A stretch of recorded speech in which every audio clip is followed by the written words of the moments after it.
नाज़रीन, तमाम मुअज़्ज़िन शख्सियात उलमाए किराम के खिताब के बाद जब औक़ाफ़ executive officer Alhaj engineer Mohammad रफ़ीक चिश्ती ने अपने खिताब में एक जानिब जहाँ इस तक़रीब को मुनक़्क़िद करने के लिए तमाम नौजवान, यहाँ के मुअज़्ज़िन शख्सियात, यहाँ के मक़ामी अवाम और उलमाए किराम को मुबारकबाद पेश की कि उनकी जानिब से उनके एज़ाज़ में इतनी शानदार तक़रीब मुनक़्क़िद की गई थी, जिसके बारे में उन्होंने कभी सोचा भी नहीं था। लेकिन साथ ही उन्होंने इन्हें पूरी यकीन दहानी करवाई है कि जिस तरह से इससे क़ब्ल अवाम का ताअवुन उनके साथ रहा और इंशाअल्लाह इसी तरीके से अवाम का यहाँ पे उनके साथ रहा, तो वो औक़ाफ़ इस्लामिया में जितने भी उलमाए किराम और ख़ास करके मक़ामी अवाम और जितने भी दरपेश आने वाले मसाइल हैं, उन्हें हल करवाने के लिए अपना अहम किरदार अदा करेंगे। ख़ास करके एक बात जो उन्होंने यहाँ पे कही है कि वो वक़्त दूर नहीं कि अब वक़्फ़ इस्लामिया बोर्ड की जानिब से इंशाअल्लाह ये फ़ैसला लिया जाएगा कि जितने भी मसाजिद में इमाम और मुअज़्ज़िन हैं, उनकी माहाना उजरत है वो उन्हें वक़्फ़ इस्लामिया बोर्ड के तहत दी जाएगी। मज़ीद अवाम से अपने खिताब में अपने तासुरात पेश करते हुए किस तरह से अलहाज इंजीनियर मोहम्मद रफ़ीक चिश्ती ने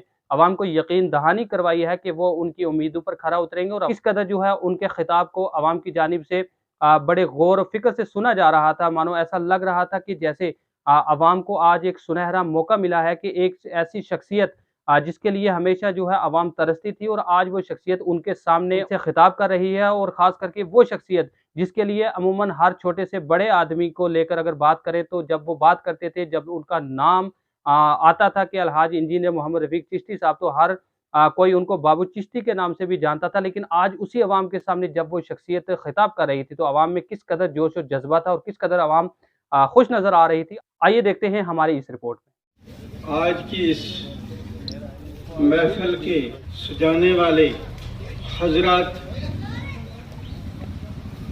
डॉक्टर शहजाद मलिक साहब, MLA शाह मोहम्मद तांतरे साहब, डॉक्टर सिकंदर हयात तारिक साहब, मौलाना बशारत साहब, SP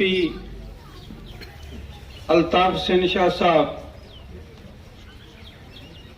और जितने दीगर यहाँ ताज साहब, ताज खान साहब जैसे बुजुर्ग, सभी लोगों को मेरी तरफ से अस्सलाम वालेकुम।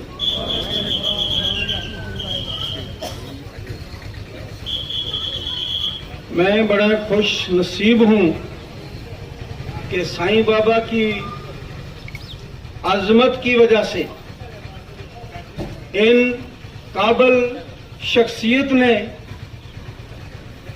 ये प्रोग्राम आज यहाँ, जिसको आला पीर मोहल्ला कहते हैं, मैं समझता हूँ ये मोहल्ला नहीं है, ये डिस्ट्रिक्ट का हेडक्वार्टर है।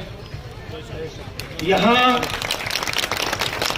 मेंढर से, सुरनकोट से और जगह जगह से यहाँ लोग आके बसे हैं। अच्छे जिन लोगों ने इस शहर को,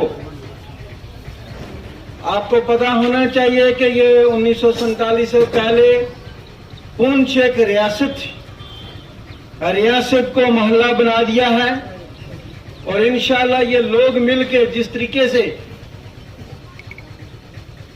काम कर रहे हैं, मुझे नजर आता है कि ये फिर रियासत का दर्जा इसको दिलाएंगे। मैं आप सब लोगों का तहे दिल से शुक्रिया अदा करता हूं। मैं इस काबिल नहीं हूं, मैं साईं बाबा का एक चाहने वाला गुलाम हूं। आप लोगों ने जो ये इतनी बड़ी हौसला अफजाई मेरी की है, अब सब अल्लाह से दुआ करें कि अल्लाह मुझे हिम्मत दे। जो पुंछ के लोगों की ये खुशी है, यहाँ गनई साहब से लेके आज तक बहुत सारे औक़ाफ़ के एग्जीक्यूटिव ऑफिसर या चेयरमैन बने। अपनी काबिलियत या मेहनत के मुताबिक हर किसी ने काम किया है, मगर हमें गनई साहब की वो मेहनत भूलनी नहीं चाहिए कि जिसने ये मोहल्ला, जिसको आप आला पीर कहते हैं, जो बताया। आप सब लोग दुआ करें कि अल्लाह ताला मुझे हिम्मत दे कि इस मोहल्ले में मैं भी रोशनी के चिराग जलाऊं, जैसे डॉक्टर शहजाद मलिक साहब ने, जैसे आप शाह मोहम्मद तंत्रे साहब बता रहे थे कि यहाँ के जो कूड़ा किरकट उठा के सफाई का अभियान शुरू किया था, हमारे प्रधानमंत्री ने पूरे मुल्क में यही सबक दिया है। अपने घर को, मोहल्ले को कैसे करना है, ऐसी शख्सियत यहाँ आला पीर में आके बसी हैं, जिसकी वजह से ये आला पीर एक मोहल्ला नहीं रहा है बल्कि डिस्ट्रिक्ट का हेडक्वार्टर है। जहां तक मेरे लिए इन लोगों को ये उम्मीद है, जो खुशी का ज़हर मैं देख रहा हूं, मुझ में ऐसी कोई काबिलियत नहीं है, सिर्फ साईं बाबा की दुआ है। मैं उम्मीद रखता हूं कि आप सब लोगों का साथ हुआ, जिला इंतजामिया का साथ हुआ, तो ये जो वक्फ बोर्ड है, इसकी जो जिम्मेदारियां हैं, जो लोगों पे इल्जाम लगाते थे कि ये आते हैं वक्फ बोर्ड की औकाफ की प्रॉपर्टी खा के, पैसे खा के घर चले जाते हैं, इस इल्जाम से इंशाअल्लाह हम दूर रहेंगे।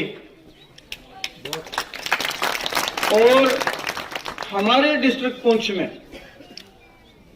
जितनी मस्जिदें हैं, मदरसे हैं, कब्रिस्तान हैं, उनका जो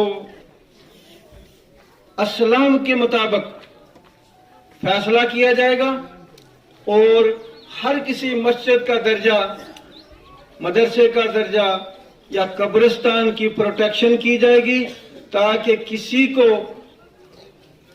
ये न देखना पड़े जैसे हमारे यहाँ बहुत सारे कब्रिस्तानों पे लोगों ने कब्जा किया हुआ है, किसी की कब्रिस्तान की बेहुरमती के क्वेश्चन आते रहते हैं। वो उन सब से हम उनको ठीक करने की, बेहतर हालात बनाने की कोशिश करेंगे। वक्फ बोर्ड में पुंछ की बहुत सारी प्रॉपर्टी है, जिनसे हमारे जो मस्जिद, मदरसे और कब्रिस्तानों के जो उनका तहफ़्फ़ुज़ किया जा सकता है, वो करने में इंशाअल्लाह जरूर हम अपनी पूरी मेहनत और ईमानदारी से काम करेंगे। और जैसे गनई साहब ने यहाँ आप लोगों को ये जगह जो है प्लाट दे के बसाए हैं, हम इसको खूबसूरत बनाने की कोशिश करेंगे।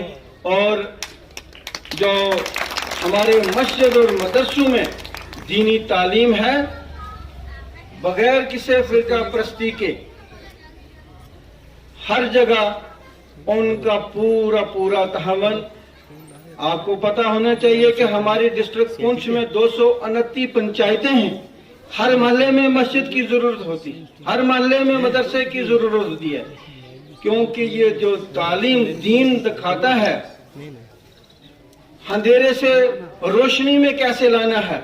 अल्लाह ताला का करम है कि हमें अपने मुल्क से मोहब्बत करने वाले तभी हम बन सकते हैं जब हम अपने दीन को सही तरीके से समझ सकते हैं। और ये जो मौलवियों पे एक जिम्मेदारी बनती है कि एक दूसरे की तौहीन करने के बगैर, फिरका परस्ती करने के बगैर दीन का काम सही तरीके से करें। और उलमा का हम सब लोगों को एहतराम होना चाहिए कि वो भी किसी की तरफ हाथ ना फैलाएं। वक्फ बोर्ड की जिम्मेदारी है कि तालीमी निज़ाम को बेहतर से बेहतर बनाने में जो इमाम हैं मस्जिदों के, वो किसी के तरफ हाथ ना फैलाएं। हमें कोशिश करनी है कि वो बगैर किसी खुशामद के उनका हक हम उनको अदा कर दें। और बेहतर से बेहतर औकाफ का जो निज़ाम है उसको चलाने के लिए जो हमारी कोशिश होगी वो इंशाअल्लाह हम जरूर करेंगे। ये जो इल्जाम लगते थे, हर किसी मस्जिद में मुअज्जिन और इमाम जो है वो वक्फ बोर्ड की जिम्मेदारी बनती है कि उनको माकूल वजीफा दे के तो मस्जिदों में इंतजाम जो है वो ठीक ठाक तरीके से किया जाए, कब्रिस्तानों में, ताकि हमें सही इस्लाम सिखाना है लोगों को। लोग कहते हैं कि ये जी हमारा कब्रिस्तान है, इसमें ये कलाई वाले को दफन नहीं करना है, सुरनकोट का वाले को नहीं करना है। ये ऐसी चीज नहीं होती है। जहां कोई रहने वाला होता है वहां उसको दफन करने के लिए कब्रिस्तान का इंतजाम भी ठीक करना है, मस्जिदों का भी और मदरसों का भी। तो जो जिम्मेदारी वक्फ बोर्ड की तरफ से इस्लामी कानून के तहत मुझ पे आयत होगी, इंशाअल्लाह इन मौलाना हजरात की मदद से, आप लोगों की मदद से वक्फ बोर्ड की प्रॉपर्टी की हिफाजत भी मैं करूंगा और इंतजाम सही करने की पूरी कोशिश करूंगा। मैं आज जिन लोगों ने ये वेलकम प्रोग्राम जो आज जिसके काबिल में नहीं हूं, उनका मैं तहे दिल से, और आप सभी यहाँ के जो लोग सुबह 7 बजे से या 9 बजे से आए हैं, मैं थोड़ा ताखीर से पहुंचा, मुझे नहीं था पता। मैंने शहजाद मलक साहब को ये कहा था कि हम 2-4 आदमी वहां बैठ के मस्जिद में प्रोग्राम कर लेंगे या मदरसे में, तो उन्होंने चौक में प्रोग्राम रखा शाह मोहम्मद तांत्रे साहब ने। मैं उन तमाम लोगों का तहे दिल से शुक्रिया अदा करता हूं और अपने डिस्ट्रिक्ट पुंछ के सभी लोगों का, इस शहर में जितने भी लोग रहते हैं उन सभी लोगों का शुक्रिया अदा करता हूं। हम अपने इस्लाम को अच्छे तरीके से समझते हैं कि हमें हमारे जो पड़ोसी हिंदू सिख हैं उनके साथ कैसा सलूक करना है, उसका निजाम भी हम कोई फितने की बात ना भड़कने देंगे, ना करेंगे, कोशिश करेंगे इंशाअल्लाह। मैं सभी लोगों का शुक्रिया अदा करता हूं कि आप लोगों ने यहाँ तकलीफ की और जिन लोगों ने यहाँ इंतजाम किया उन सभी का शुक्रिया। ताकि और आप लोगों ने मेरे लिए दुआ करनी है कि जिस दिन मैं इस पोस्ट को छोड़ूं उस दिन भी ये लोग इतना इससे ज्यादा मुझसे मोहब्बत करें, नफरत ना करें। शुक्रिया। खुदा हाफ़िज़।